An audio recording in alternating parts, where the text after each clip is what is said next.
Hidup laki-laki setelah menjadi duda tidak langsung hancur, tapi juga tidak semudah yang orang bayangkan.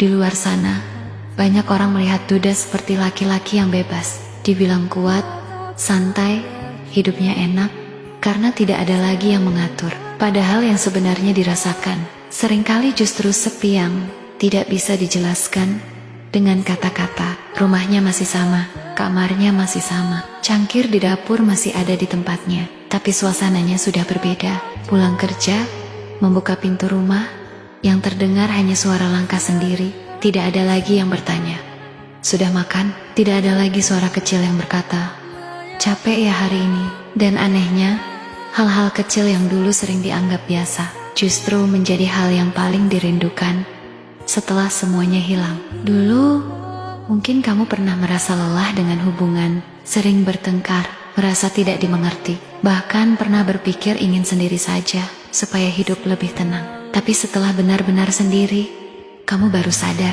kesendirian tidak selalu membawa ketenangan. Kadang justru membawa suara-suara di kepala yang semakin keras saat malam datang. Menjadi duda mengajarkan satu hal yang pahit, bahwa laki-laki sering dipaksa terlihat kuat meski hatinya sedang runtuh. Kamu tidak bebas menangis seperti yang kamu mau, karena ketika laki-laki terlalu jujur tentang rasa sakitnya, dunia sering menganggapnya lemah. Akhirnya banyak duda memilih diam, tersenyum seperlunya, bercanda seperlunya, lalu menangis sendirian saat semua orang sudah tidur. Bukan karena masih ingin kembali pada masa lalu, tapi karena ada bagian hidup yang pernah terasa utuh lalu hilang begitu saja. Dan luka paling berat biasanya bukan tentang kehilangan pasangan, tapi tentang anak. Saat melihat anak tidur, ada rasa bersalah yang diam-diam menghantui hati seorang ayah. Dia bertanya pada dirinya sendiri, apakah aku sudah jadi ayah yang cukup? Apakah anakku bahagia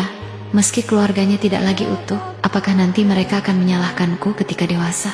Tidak ada yang benar-benar mengajarkan laki-laki bagaimana cara menghadapi kehilangan sambil tetap menjadi ayah yang kuat. Karena itu banyak duda yang akhirnya belajar menelan sakitnya sendiri. Mereka tetap bekerja meski hati berantakan, tetap tersenyum di depan anak meski malamnya sulit tidur, tetap berkata aku baik-baik saja, padahal sebenarnya sedang sangat lelah. Menjadi duda juga membuat seorang laki-laki berubah. Dia jadi lebih pendiam, lebih sederhana, tidak terlalu banyak berharap pada manusia, bukan karena tidak ingin bahagia lagi, tetapi karena dia sudah tahu rasanya kecewa setelah terlalu percaya. Dia jadi lebih hati-hati membuka hati, lebih pelan mendekat pada seseorang. Karena sekarang dia sadar, cinta bukan hanya tentang rasa nyaman di awal. Cinta adalah tentang bertahan saat keadaan sedang buruk, tentang tetap memilih tinggal saat pasangan sedang sulit dipahami, tentang belajar menahan ego ketika emosi datang.